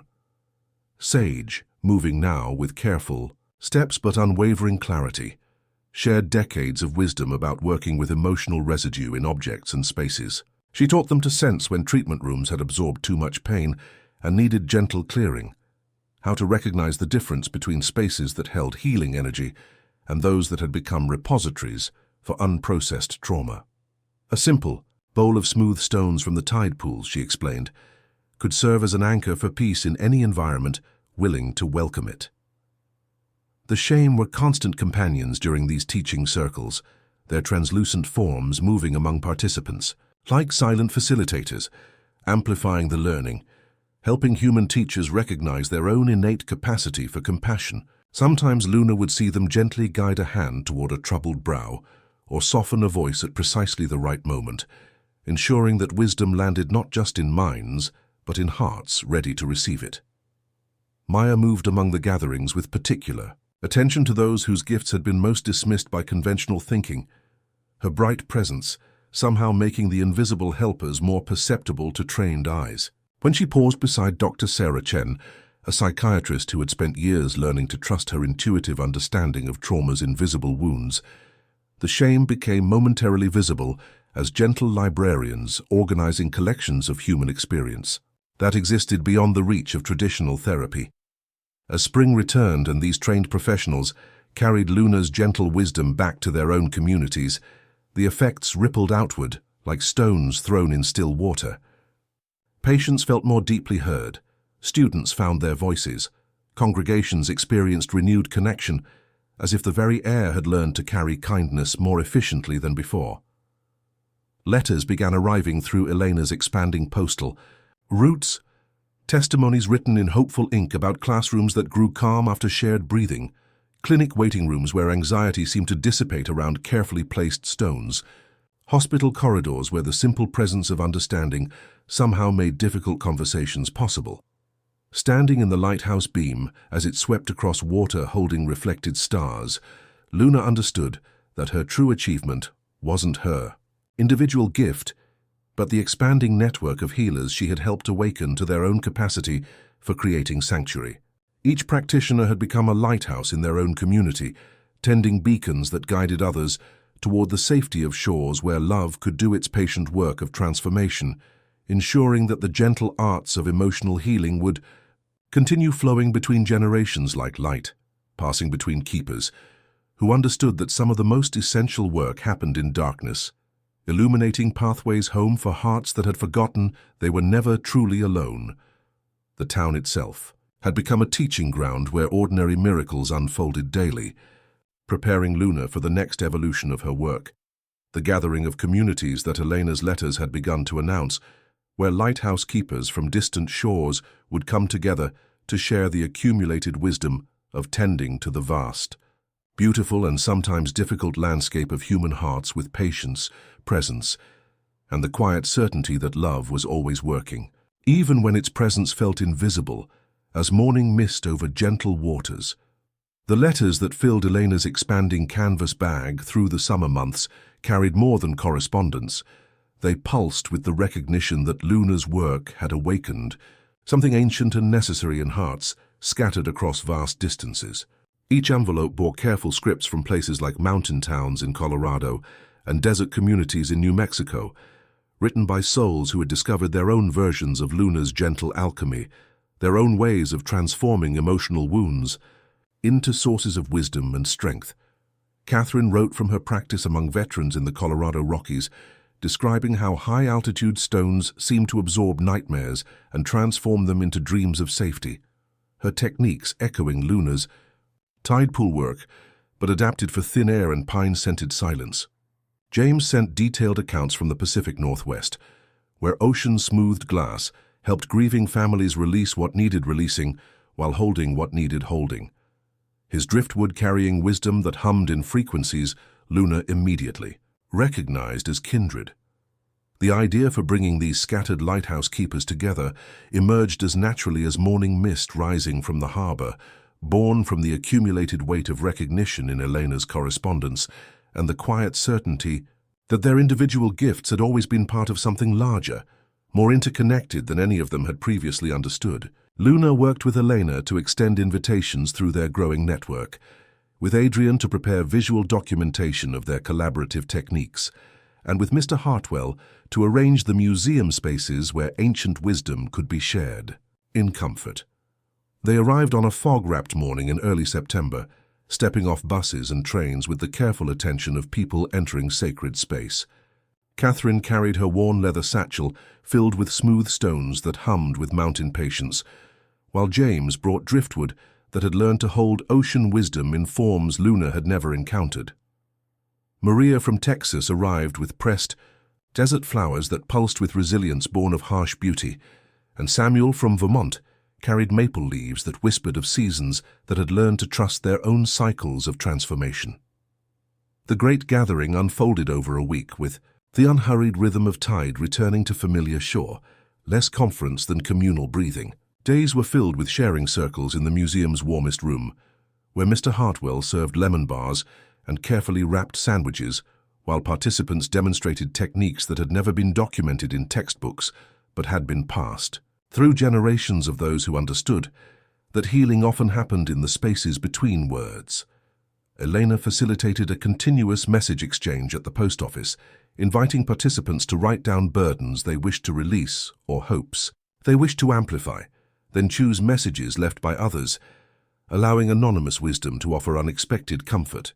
Tobias, moving now with the lightness that came from releasing his decades-long burden, shared his understanding of tending beacons that guided souls safely home, even when the journey felt impossibly dark. Evening sessions in the lighthouse lamp room took on the quality of ancient councils, where wisdom was shared through stories told in rotating light, techniques demonstrated with the reverence of prayers, understanding passed through the simple act of witnessing each other's work with complete attention.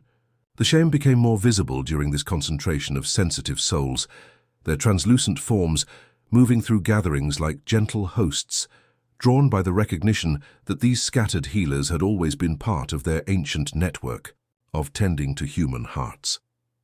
As participants prepared to carry new understanding back to their distant communities, Luna felt a profound shift in her perception of the work. She was no longer an isolated individual with an unusual gift, but part of an ancient tradition that had been quietly serving human hearts for generations, ensuring that the gentle arts of emotional healing would continue flowing between communities. Like light passing between lighthouse keepers across the vast, patient sea, where every soul eventually learned to trust the signals that guided them safely home. The town itself had become a pilgrimage destination, not for dramatic miracles, but for the quiet recognition that healing was always available to hearts willing to receive it, preparing Luna for the next gentle evolution of her work, as the network of connected healers expanded like ripples from stones thrown in still water. The wisdom that had accumulated during the great gathering seemed to prepare the entire town for what was approaching, though none spoke of it directly. The way Sage had begun moving through their shared routines with the particular quality of attention that comes from someone consciously witnessing each familiar gesture as if it might be among the last. There was nothing sorrowful in this shift, only the gentle intentionality of someone arranging everything in its proper place before embarking on a journey that required traveling light. Their final conversations unfolded during the golden hours, when autumn light slanted through cottage windows, illuminating the dust motes that danced like tiny prayers in air that seemed to hum with accumulated decades of patient love. Sage spoke with the crystalline clarity that sometimes emerges when the veil between worlds grows gossamer thin, sharing insights that had been distilling in her heart through 9 decades of tending to the mysteries of human connection and loss. "This is the ultimate emotional mending," she murmured during one of their quiet tea times, her weathered hands wrapped around the cup that had warmed countless morning conversations. "Not an ending, but the deepest transformation, like your work in the tide pools, but encompassing everything we think we understand about permanence and change." Her eyes held the particular luminescence Luna had learned to recognize in objects ready for gentle healing, the quality of something preparing to release its familiar form while trusting completely in what would emerge. The shame gathered with unprecedented visibility during these final days, their translucent forms moving through the cottage like loving relatives, preparing not for departure, but for homecoming. Luna realized they weren't coming to escort Sage away, but to welcome her into a different kind of service, helping her understand that consciousness could continue its patient work of tending human hearts even after releasing the physical vessel that had carried it so faithfully. Maya moved through these sacred days with the matter-of-fact acceptance that children bring to profound truths, reaching toward spaces where Luna could sense but not see Sage's continuing presence, her bright chatter suggesting ongoing conversations that transcended ordinary boundaries between visible and invisible worlds. "She's learning to be everywhere at once," Maya announced with the casual certainty of someone reporting the weather, her small hand tracing patterns in air that shimmered with almost visible response. When Sage's breathing finally settled into the rhythm of tide returning to deeper waters, Luna felt the moment not as loss, but as witnessing the most profound demonstration of everything her mentor had taught about transformation. The cottage filled with luminous peace that seemed to emanate from Sage's still form, and Luna understood she was experiencing what the Shaym had always known, that love changes its expression but never diminishes, that some forms of presence become more rather than less after releasing their earthly anchors.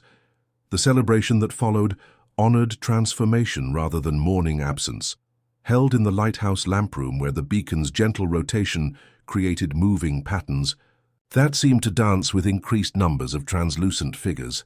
Eleanor read letters from distant communities where Sage's influence had traveled through Luna's expanding work, testimonies written in grateful ink about techniques passed through generations of teachers who understood that wisdom flows like light. Between lighthouse keepers across vast patient seas, as winter settled over their coastal community, Luna discovered that the cottage hadn't grown empty, but had become a living repository of accumulated tenderness, decades of careful attention, crystallized in worn wooden floors and sun-warmed windowsills. Sage had joined the emotional residue Luna had learned to read, transforming their shared home into a testament to the patient work of serving human hearts with the quiet certainty that love continues its gentle alchemy long after individual vessels complete their earthly service, ensuring that the ancient work of healing flows uninterrupted between generations like morning mist, rising from waters that hold all stories and carry every prayer safely toward shores where understanding waits with infinite patience. The memorial garden began as Luna's response to Sage's gentle transformation, but evolved into something that defied ordinary understanding of where grief ended and gratitude began. She chose the sloping hillside behind the lighthouse, where salt air could bless whatever took root, and morning light would touch each planted memory with tenderness. The first ceremony honored Sage herself, Luna, Adrian, and Maya planting a single rose bush, whose thorns reminded them of her sharp wisdom and whose fragrant blooms spoke of her boundless compassion. Luna selected plants for their emotional resonance, as much as their beauty. Forget-me-nots that whispered of enduring love, rosemary for remembrance that released its scent when touched by grieving hands, lavender whose purple spires carried peace on every breeze. Adrian carved small markers from tide-smoothed driftwood, words burned with patient heat. Remember. Thank you. Still here. Elena contributed seed packets tucked into letters from distant communities, notes that simply said, "For anyone who needs light." The Shaym were particularly active in this sacred space, their translucent forms moving among the growing plants like gentle gardeners tending invisible aspects of what was taking root. Luna watched them guide visitors' hands toward exact spots where their particular grief would find the most healing soil, ensuring each planted memory received the specific combination of elements needed for transformation from wound into wisdom. Mrs. Patterson arrived carrying a small rosebush to honor her departed husband, her weathered hands trembling as she worked earth that seemed to pulse with accumulated tenderness. As she planted, Luna observed the sharp edges of 40-year loneliness begin to soften under the garden's influence, soil that had learned to hold sorrow without being overwhelmed, transforming tears into nutrients for new growth. Maya moved through the beds with confident familiarity, her bright presence making the Shaym more visible to other children, who would point with wonder at shimmering figures tending plants that grew with unusual vitality. When she paused beside visitors carrying particularly heavy grief, flowers seemed to lean toward them, as if offering comfort, their subtle fragrance carrying accumulated wisdom of countless hearts that had learned to transform loss into love's continuing expression. Rituals emerged without announcement. Visitors brought simple sandwiches wrapped in paper to share on weathered benches after planting, breaking bread that made loneliness less convincing. Tobias came at twilight to straighten markers with his steady hands, the lighthouse beam sweeping. The beds like a blessing. Mr. Hartwell contributed a listening bench shaped by years of patient attention. Visitors often rose with faces changed by gentler arrangements of feeling. The garden taught its own lessons about transformation's patient work, demonstrating daily that what appeared to be ending was often preparation for emergence in forms more beautiful than anyone had imagined. Children played between rows of daffodils that had grown from bulbs planted with grief, their laughter harmonizing with the deeper music of healing that hummed beneath visible beauty. As seasons turned and the legacy garden established its rhythm, through cycles of planting and blooming, Luna realized she had created more than memorial space. She had cultivated a living laboratory where love's creative work continued flowing like underground springs, surfacing unexpectedly as pools of clear water in landscapes that had seemed permanently barren, preparing her understanding for the next gentle evolution of her gift as the community of healing continued expanding, like ripples from stones thrown in still water. The years had taught Luna to read seasons in her own bones, the way she once read. Emotional residue in forgotten objects, and as she moved through her 60s with the same patient attention Sage had demonstrated, she understood that time itself had become her teacher in the art of graceful transformation. Her silver hair caught morning light like the sea glass she had collected as a child, while her hands, softened by decades of tending human hearts, still carried the gentle certainty that had drawn the shame to her first breath. Iris had grown into her gift with the quiet competence of rain on glass, rising before dawn to gather the night's unsettled dreams from tide pools that still shimmered with accumulated wisdom. She moved through the quiet practice sessions with intuitive grace, her presence creating pockets of peace where anxiety dissolved like salt in warm water. Watching Iris work gave Luna the profound satisfaction of a gardener recognizing a flourishing graft, understanding that the ancient work would continue flowing through capable hands.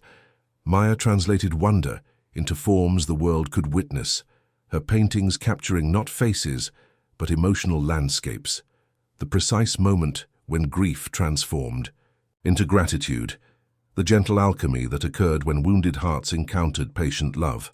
Her art traveled to distant galleries and quiet libraries, carrying the town's peace upstream to cities that had never smelled ocean air but could still learn its rhythm of healing through her luminous canvases. Adrian painted with colors that had deepened like wine, distilled by years of collaborative work with Luna into hues that existed only in the spaces between traditional pigments. Their evening conversations had grown increasingly simple, the kind of simplicity that descends only after complexity has been honored, exchanges of glances that meant, "We know how to listen. We know how to rest." Elena's postal routes had evolved into an international network, carrying more than correspondence, packages filled with smooth stones from the tide pools, pressed flowers that held the garden's accumulated peace, letters from practitioners who had established their own quiet practices in mountain towns and desert communities. A nurse from Colorado wrote that high-altitude stones seemed to absorb nightmares, while a teacher in Vermont described how maple leaves helped children release what needed releasing. The legacy garden bloomed through cycles of grief and gratitude, children playing among flowers that had grown from seeds planted with tears, their laughter harmonizing with the deeper music of healing that hummed beneath all visible beauty. Luna tended these beds with the same reverence she had once brought to troubled dreams, watching the shame move among the plants like gentle gardeners, ensuring each memory found proper soil for transformation. Mr. Hartwell, preparing to pass the museum keys to younger hands, had helped Maya archive oral histories from visitors whose lives had been touched by their community's work. Tobias, moving slower on the lighthouse stairs but lighter in spirit since releasing his decades-long burden, sat with Luna at the beacon's base, both content to let Iris tend the evening light while they spoke in comfortable pauses about weather and the boys saved last spring. As autumn painted the coastal town in shades of gold and remembrance, Luna understood that her true achievement was not her individual gift, but the living testament their community had become, a place where healing happened as naturally as morning mist rising from harbor water, where 3 generations worked together, tending the invisible garden, where human hearts learned to trust love's continuing presence even in loss. Standing in the legacy garden as sunset painted the sky in familiar shades of pearl and rose, Luna felt her work settling into the rhythm of completion, preparing for the final transformation that would carry her understanding into forms too vast for individual comprehension, but essential to love's continuing work of helping all souls find their way safely home. The evening that would become Luna's final teaching arrived like the gentlest of tides, carrying with it the accumulated peace of a lifetime spent transforming wounds into wisdom. She sat on the weathered stone bench beside the lighthouse, where salt air had learned to carry kindness, and where 3 generations of souls, whose lives had been shaped by her patient work, now gathered in the golden circle of sunset light that painted the harbor in familiar shades of pearl and rose. Maya sat close beside her, now a woman whose paintings carried healing to distant galleries, her own daughter balanced on her lap, a child born with eyes that tracked the Shaym's movements, through evening air as naturally as following butterflies, ensuring the ancient work would continue flowing through generations yet to come. Iris moved among the tide pools below with confident grace, tending the night's gathered dreams with the same gentle attention Luna had taught her, while her young apprentices learned to breathe with the rhythm of transformation that turned nightmares into peaceful resolution. Adrian's paint-stained hands rested gently on Luna's shoulders, their shared silence holding decades of collaborative creation, of colors mixed from starlight and understanding, of love that had learned to serve something larger than itself. Around them, the community breathed with collective contentment. Elena's bicycle bell drifting up the coastal path like a small prayer of connection, Tobias moving through the lighthouse with steps lightened by the release of his 40-year burden, Mr. Hartwell's gentle laughter threading through the museum where ordinary objects pulsed with extraordinary stories of human resilience.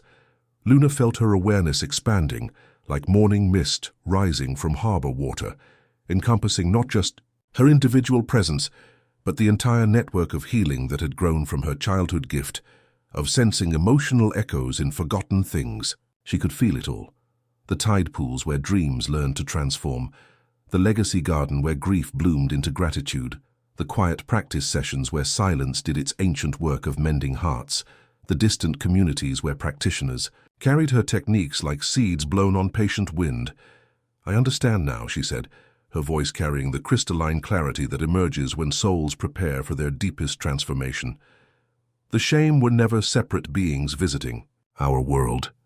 They are what we become when we learn to serve love completely, aspects of the eternal tide that carries tenderness between souls, ensuring no heart ever carries its weight alone. The translucent figures gathered with unprecedented visibility, filling the lighthouse lamproom like loving relatives, welcoming someone home after a long journey of faithful service.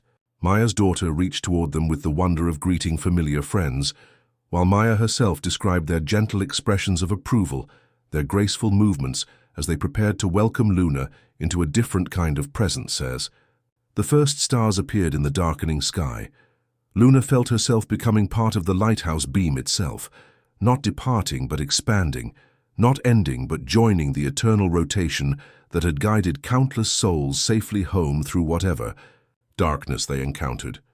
Her individual vessel, which had carried understanding for so many years, was dissolving into the vast, gentle intelligence that moved through every act of kindness, every moment of genuine presence, every whisper of hope carried on salt-scented wind.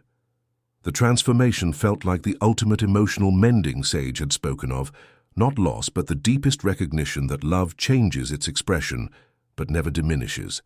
that some forms of service become more rather than less after releasing their earthly anchors. Luna's work as an individual was complete, but Love's work was eternal, continuing through Iris's patient tending of dreams, Maya's translation of wonder into visible beauty, and the invisible network of healers who had learned that healing happened, not through dramatic intervention, but through the quiet practice of holding space where natural restoration could unfold.